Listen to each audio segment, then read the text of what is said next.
Արհեստական բանականությունը փոխում է մեր սովորելու ձևը, եւ դա տեղի է ունենում ավելի արագ, քան դպրոցներն ու համալսարանները հասցում են արձագանքել։ Սպասումները մեծ են, ուսուցումը կարող է դառնալ ավելի հեշտ, ավելի արդար եւ ավելի հասանելի։ Սակայն կան նաեւ մտահոգություններ։ Եթե այս գործընթացը չվերահսկվի, կարող են տուժել ստեղծարարությունը եւ քննադատական մտածողությունը։ Ոստի գլխավոր հարցն է, ինչպես կարող ենք օգտագործել արհեստական բանականությունն ուսուցումն ավելի արդյունավետ դարձնելու համար։ Աշխարհում ամեն օր միլիոնավոր մարդիկ օգտագործում են արհեստական բանականության այնպիսի գործիքներ, ինչպիսիք են ChatGPT-ն, Gemini-ը կամ Claude-ը։ Այս մոդելները պատասխանում են հարցերի տեքստեր գրում եւ նույնիսկ օգնում ծրագրավորման հարցերում։ Կրթության ոլորտում ոմանք այդ ամենը համարում են խաղի կանոններն ամբողջությամբ փոխող գործիքներ։ Մի մասն էլ կարծում է եկել է մարդկային բանականության վերջը։ Բերքլիի համալսարանի պրոֆեսոր եւ արհեստական բանականության ստեղծած Deepfake-ի առաջատար հետազոտող Հանի Ֆարիդը մերժում է այս ծայրահեղ մոտեցումները։ Որոնք են երկու ծայրահեղ մոտեցումները։ Առաջինը պարզապես արգելել այն, ասել ձեզ չի թույլատրվում սա օգտագործել։ Նախ դուք չեք կարողանա այն արգելել այնպես, որ այդ մոտեցումը չի աշխատի։ Բացի այդ, դա պարզապես անհեթեթ է։ Մյուս ծայրահեղությունը արեք ինչ ուզում եք, ինձ չի հետաքրքրում։ Սրանցից ոչ մեկը չի աշխատում։ Այսպիսով, ինչպես մնացած ամեն հարցում պետք է միջին ճանապարհը գտնենք, ինչպես կարող ենք այն պատասխանատու կերպով օգտագործել։ Երբ ես դասավանդում եմ ներածական դասընթացի իմ կանոնները տարբերվում են բարձր մակարդակի մասնագիտական կամ ասպիրանտական դասընթացների կանոններից։ Դրանք բոլորովին տարբեր են, որովհետև երբ ուսանողները հասնում են բարձր մակարդակի դասընթացին, նրանք արդեն ամեն ինչ գիտեն կամ առնվազն պետք է իմանան։ Այստեղ ես նրանց ավելի մեծ ազատություն եմ տալիս։ Բայց եթե նրանք ներածական դասընթաց են անցնում, ապա ոչ։ Նրանք պետք է ինքնուրույն անեն դա։ Նրանք պետք է օգտագործեն իրենց կարողությունները, իրենց ուղեղը։ Սովորել, ինչպես սովորել, հենց դրա համար են դպրոցները։ Էստոնիայում արհեստական բանականությունն այժմ պաշտոնապես դարձել է այդ գործընթացի մի մասը։ Նպատակն է օգնել աշակերտներին զարգացնելու իրենց ստեղծարարությունը եւ քննադատական մտածողությունը, իսկ ուսուցիչներին ազատել վարչական որոշ գործառույթներից։ Վերջերս 10-րդ եւ 11-րդ դասարանների բոլոր աշակերտներին հասանելի է դարձել ChatGPT Edu, հատուկ կրթության համար մշակված տարբերակը։ Մենք այցելել ենք Տալինի ավագ դպրոցներից մեկը տեսնելու, թե ինչպես է այն կիրառվում գործնականում։ Տալինի Մուստամիայի պետական գիմնազիայում գերմաներենի դասի ժամն է։ Գրեք 3 նախադասություն ձեր ամառային հանգստի մասին առանց ChatGPT-ի, այնուհետև խնդրեք արհեստական բանականությանը ուղղել դրանք։ Ավագ դպրոցի գերմաներենի դասեր արհեստական բանականության աջակցությամբ։ Խոսքը ChatGPT Edu-ի տարբերակի մասին է, որը հատուկ մշակվել է կրթության համար։ Այն առաջարկում է դպրոցական միջավայրի համար գործառույթներ, օրինակ արհեստականացված ուսուցում։ Սակայն այդ դպրոցի աշակերտների համար արհեստական բանականությունն ամենևին էլ նորություն չէ։ Ես ChatGPT-ն օգտագործում եմ օրինակ առաջադրանքները հեշտացնելու համար։ Եթե ասենք մաթեմատիկայից չգիտեմ ինչպես լուծել որևէ խնդիր, հարցնում եմ ChatGPT-ին, կարող ես ինձ բացատրել։ Եթե դեռ շատ բարդ է, խնդրում եմ, կարող ես բացատրել ավագ դպրոցի աշակերտի մակարդակին համապատասխան։ Էստոնիան առաջատար դիրք է զբաղեցնում արհեստական բանականության վրա հիմնված կրթության ոլորտում եւ առաջին երկիրն է, որը այն ներդնում է իր բոլոր դպրոցներում։ Էստոնիայի յուրաքանչյուր 4-րդ բնակիչ արդեն ակտիվորեն օգտվում է ChatGPT-ից։ Պաշտոնյաները համոզված են, որ այս տեխնոլոգիան երիտասարդ սերնդին կպատրաստի ապագայի աշխատաշուկային։ Գերմաներենի ուսուցչուհի Կարմեն Կիսելը տեսնում է արհեստական բանականության հնարավորությունները կրթության ոլորտում, սակայն նկատում է նաև դրա սահմանափակումները։ Նրա լեզվի դասերին առանցքային նշանակություն ունի հաղորդակցությունը, եւ հենց այստեղ նրա կարծիքով արհեստական բանականությունը հաճախ բավարար արդյունք չի տալիս։ Նա ասում է, որ արհեստական բանականության վրա հիմնված առաջադրանքները պետք է շատ ուշադիր մշակվեն։ Եթե աշակերտին պարզապես թույլ տաք արհեստական բանականության միջոցով որևէ հարցի պատասխան գտնել, այն ընդհանրապես կտա պատասխանը։ Առաջադրանքները պետք է մտածված ձևով կազմվեն, որպեսզի արհեստական բանականությունը նպաստի սովորելուն, այլ ոչ թե փոխարինի դրան։ Այսինքն ուսուցիչը պետք է ավելի շատ նախապատրաստական աշխատանք կատարի։ Եվ եթե կարծում եք, թե արհեստական բանականությունն ինքն է առաջարկում հրաշալի դասավանդման մեթոդներ, ոչ, այդպես չէ։ Ուսուցիչը պետք է երկար մտածի, թե ինչպես կառուցի դասը, որպեսզի արհեստական բանականությունն իսկապես հավելյալ արժեք ստեղծի։ Կրթական տեխնոլոգիաների մասնագետ Էմա Լորես Ինտամիի խոսքով, բազմաթիվ ուսուցիչներ դեռևս բավարար գիտելիքներ չունեն դասարանում արհեստական բանականությունն արդյունավետ օգտագործելու համար։ Այժմ նրանց մեծ մասը այն օգտագործում է դասերը պլանավորելու, այլ ոչ թե հենց դասավանդելու համար։ Մեր դպրոցի բազմաթիվ ուսուցիչներ ասել են, ես ընդհանրապես չգիտեմ ինչ անել դասարանում։ Նրանք մտնում են ChatGPT, խնդրում են կազմել դասի պլանը, ինչ որ տարբերակ են ստանում, եւ ըստ դրա կառուցում դասը։ Այս հարցում այն իսկապես օգնում է։ Սակայն արհեստական բանականությունը կարող է ավելին անել, քան պարզապես օգնել նախապատրաստական աշխատանքում։ Այն կարող է պատասխանել պարզ հարցերի, դասաժամանակ թողնելով ավելի խորքային քննարկումների համար։ Դասարանում իհարկե կարելի է ավելի արագ պատասխան ստանալ ուսուցչից, բայց աշակերտները պետք է սովորեն ինքնուրույն յուրացնել եւ պատասխանատվություն կրել իրենց ուսման համար։ Մենք այսօր հսկայական ծավալի գիտելիք ունենք։ Աշակերտները պետք է իմանան ինչպես գտնել այն։ Դպրոցներում արհեստական բանականության կիրառման պայմաններում թվային գրագիտությունն ավելի կարևոր է, քան երբևէ։ Շակերտները պետք է իմանան ինչպես ստուգել արհեստական բանականության պատասխանների ճշգրտությունը եւ ինչպես պաշտպանել իրենց անձնական տվյալները։ Անցյալ շաբաթ մեզ ասացին, խնդրում ենք այստեղ արժեքավոր կամ կարևոր տեղեկություններ չտեղադրել։ Բայց դա լսել են մեզանից քչերը, գուցե 30-50 մարդ, ոչ թե ամբողջ դպրոցը։ Կարծում եմ այս հարցը պետք է հաճախ քննարկվի։ OpenAI-ի տվյալներով ChatGPT-ում զրույցներն օգտատերերի վերբեռնված բովանդակությունը չեն օգտագործում ընկերության մոդելների ուսուցման համար։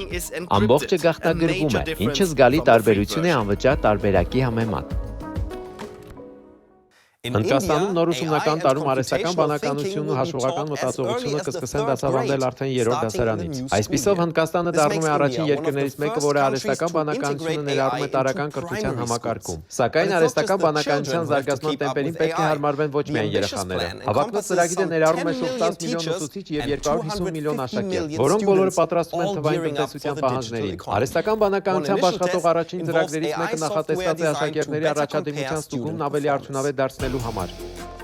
Այս դասարանում երեխաները սովորում են տարբերել ձևերն ու դրանց օրինաչափությունները, բայց առավել հետաքրքիր է այն, թե ինչպես է գնահատվում նրանց աշխատանքը։ Ուսուցչուհի Շաբորից ինքը աշակերտների առաջադիմությունը հետևելու համար օգտագործում է Chrysalis կոչվող արհեստական բանականության հավելվածը։ Ես ստանում եմ համառոտ նկարագիր եւ ընդհանուր պատկեր, թե ինչպես են երեխաները կատարել առաջադրանքը, ճիշտ են կատարել թե ոչ։ Նաեւ տեսնում եմ, թե տվյալ երեխան որ մակարդակում է, արդեն հմտացած է, սկսնակ է, թե դեռ զարգացման փուլում։ Հավելվածը յուրաքանչյուր երեխայի մակարդակից ելնելով առաջարկում է կոնկրետ վարժություններ եւ դասավանդման մեթոդներ։ Հնդկական ստարտափի մշակված համակարգի նպատակն է անհատականացնել ուսուցումն այն դպրոցներում, որոնցում աշակերտների թիվը մեծ է։ The commercial platform Chrysalis is already being used up to 8th grade in thousands of Indian schools. So if we have technology Եթե մենք ունենք նաև տեխնոլոգիա, որը մեզ օգնում է ցույց տալ բարելավման բազմաթիվ ուղղություններ,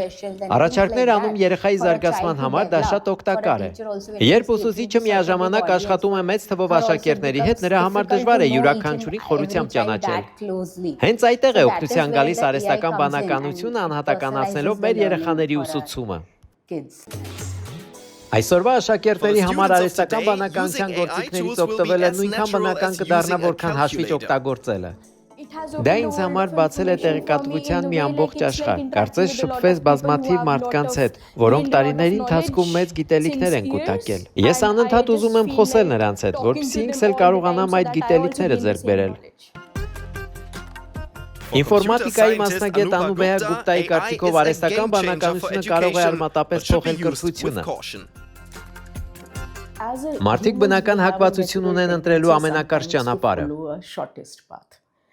Եթե ես որպես ուսանող սկսեմ ընտրել այդ ամենակարճ ճանապարհը եւ մտածեմ, պետք է այս առաջադրանքը կատարեմ, պարզապես գտնելով պատրաստի լուծումը։ Եվ հարցնեմ մեծ լեզվային մոդելին կամ արհեստական բանականությանը։ Իսկ հետո պատասխանը ներառեմ իմ աշխատանքի մեջ։ Ապա այն ներքին կարողությունը, որ պետք է զարգացնել ուսումնական ծրագրի կամ ուսուցման ընթացքում, կամ քննադատական մտածողություն, իսկապես կտուժեն։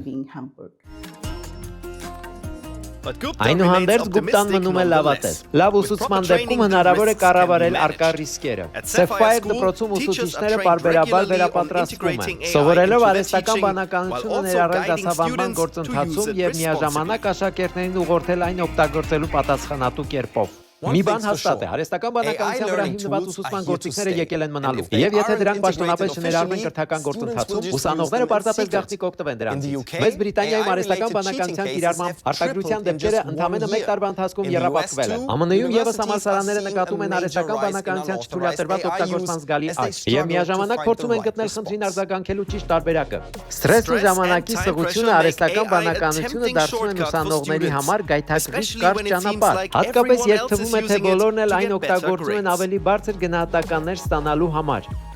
Սակայն ինչպես նշում է Ռեբեկա Ուինթրոպը, աշխատանքի որակը հաճախ ընկնում է։ Նա բարձրագույն կրթության ոլորտում արհեստական բանականության կիրառման առաջատար մասնագետներից է։ Մինչ ChatGPT-ի հայտնի գալը ուսանողների ներկայացրած աշխատանքները շատ ավելի որակյալ էին։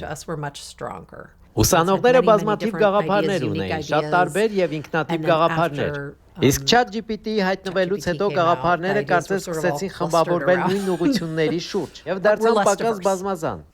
ԱՄՆ-ում ավելի քան 1000 ուսանողի մասնակցությամբ վերջերս կատարված հետազոտությունները ցույց են տվել, որ նրանք գրեթե կեսարհեստական բանականությունն օգտագործում են խախտելով համալսարանի կանոնները, իսկ շատերը դա նույնիսկ խնդիր չեն համարում։ Արհեստական բանականությունը հեշտացնում է գրագողությունն ու արտադրությունը։ Դասախոսներն էլ ստիպված են իրենք շատ ժամանակ ծախսել աղբյուրների իսկությունը ստուգելու համար։ Որովհետև սա կրթության նպատակը չէ։ Դասախոսները չեն ցանկանում հետաքննիչներ դառնալ։ Ուսանողները հանցագործներ չեն։ Այս ամենը խաթարում է ուսուցիչների եւ սովորողների միջև վստահությունը։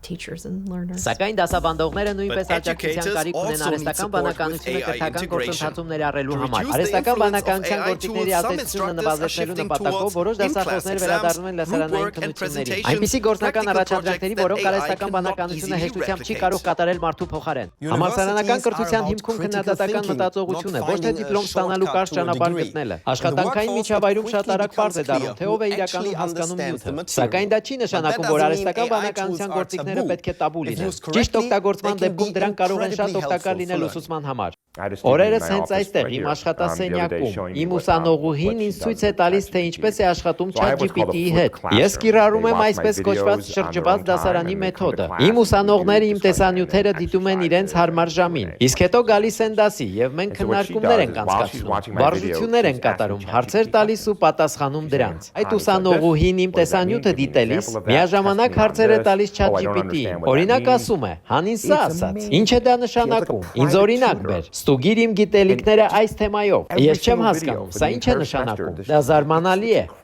Եթե ինձ հարցնեք, չեմ կարծում, որ արհեստական բանականությունը տարբերվում է իրեն նախորդած տեխնոլոգիաներից։ Եթե այն ճիշտ օգտագործվի եւ հայտնվի ճիշտ մարդկանց ձեռքում, կարող է զգալիորեն հեշտացնել կյանքը։ Սակայն իրական նորարարությունը միշտ պահանջում է մարդկային ներշնչանք, մի բան, որ ալգորիթմները չեն կարող ապահովել։ Իսկ դուք ինչ եք կարծում։ Գրեք մեզ։ Կհանդիպենք հաջորդ անգամ։ Շիֆթի եթերում։